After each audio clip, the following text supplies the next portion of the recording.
হাই friends, সকলোৰে খবৰ ভালনে? মই ৰাতিপুৱাৰ পৰা ভাত বনাব আৰম্ভ কৰিছো। ভাতটো বাৰু নিজে হৈ থাকিলে ইটো সিটো কাম কৰোতে, আৰু ইফালে ভাত কেৰেলা, আলু আৰু কাচকল আছিলে, তাকে ভাজি দিও বুলি ভাবিলো। ৰাতিপুৱা ভাগনো কিনো পাম, ধুমাধুমকে খুৱাই পুৱাই সিহঁতক পঠিয়ালো ল'ৰা দুইটাক। ইফালে ল'ৰাকেইটাও ৰাতিপুৱাই গা পা ধুই ৰেডি হ'বলৈ মানে পুৰা হেৰি হৈ আছে স্কুলত যাবলৈ। আৰু ইফালে সিহঁতক মই ভাত পানী ধুনীয়াকৈ বাঢ়ি কৰি দিলোঁ, কাৰণ সিহঁতক খুৱাই বোৱাই ল'লে দিনটোৰ কাৰণে আমি বিন্দাছ হৈ থাকোঁ। আৰু আমি যি কৰোঁ নকৰোঁ পাছৰ কামখিনি সিহঁতক মানে পঠিয়ালৈহে কৰোঁ।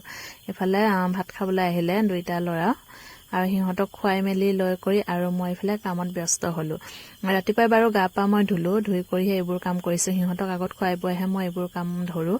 আৰু ইফালে আকৌ বৰষুণ যিহেতু দিছিলে, জেগাখিনি একদম সেমেকা হৈ আছে, আৰু মা অসুস্থ হৈ আছে, বাইদেউ নোৱাৰে, চবখিনি কাম নিজে কৰিবলগীয়া হৈছে। আৰু ইফালে মই ধুমাধুমকৈ ওলালোঁ, আজি বজাৰ দিন, বজাৰলৈ যাবলৈ ওলালোঁ। আৰু পিন্ধি উৰি ৰেডি হৈ গ'লোঁ, মানে গোটেই সম্পূৰ্ণ কাম আপোনালোকক দেখুৱাব পৰা নাই। আৰু ইফালে বজাৰৰ পৰা আহি মেলি লৈ আৰু ধুমাধুমকৈ ভাত বনাতে লাগিছোঁ, কাৰণ বাইদেউৰ অসুবিধা, মায়ে গা ভাল নাই। ইফালে মাংস আনিছিলোঁ, ইফালে যা যোগাৰ গোটেইখিনি কৰি লৈছোঁ। যিহেতু দোকানত থাকিব লাগিব, সেইটো কাৰণে মই সোনকালেকে মানে ভাত চব্জিখিনি বনাই লৈছোঁ, কাৰণ সৰু ল'ৰা ছোৱালী আছে, সিহঁতে খাওঁ বুলি ক'ব আৰু মই যাই দেৰি হ'ব আৰু বনা কৰা, সেইটো কাৰণে মই মানে আগতীয়াকৈ বনাই কৰি ৰেডি কৰি থৈছোঁ, যাতে দোকান বন্ধ কৰি যায় সিহঁতক দিবলৈ পাৰাকৈ। ইফালে মই মাংস ভাজি আছোঁ। মা ক'লে মানে ড্ৰাই ফ্ৰাই বনাবলৈ দিছিলে, সেইটো কাৰণে মই এনেকুৱা দিছোঁ, মছলা দি হাতা নাই। আৰু আজি মই বজাৰৰ পৰা কি কি আনিলোঁ তাকে অকণমান দেখুৱাম বুলি ভাবিলোঁ।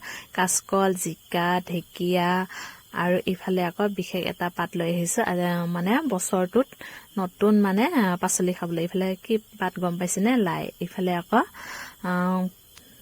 বন্ধাকবি আনিলোঁ, তাৰপিছত আকৌ ইফালে চাওক তিতা কেৰেলা, ভোল, পটল, মানে এনেকুৱা অলপ অলপ আনিছোঁ, কাৰণ কেঁচা চব্জিটো নেপায়। বাকীটো দালি আলুটো দোকানৰ পৰাই খোৱা খায়, আৰু কেঁচা চব্জিহে মই বজাৰৰ পৰা আনোগৈ, কাৰণ কেঁচা চব্জিটো পোৱা নাযায়। আৰু ইফালে আকৌ মোৰ কাপোৰ চিলাৰ মানে মানুহ ৰখি আছে, আৰু ধুমাধুমকৈ মই আহিলেও ভাত চব্জি বনাই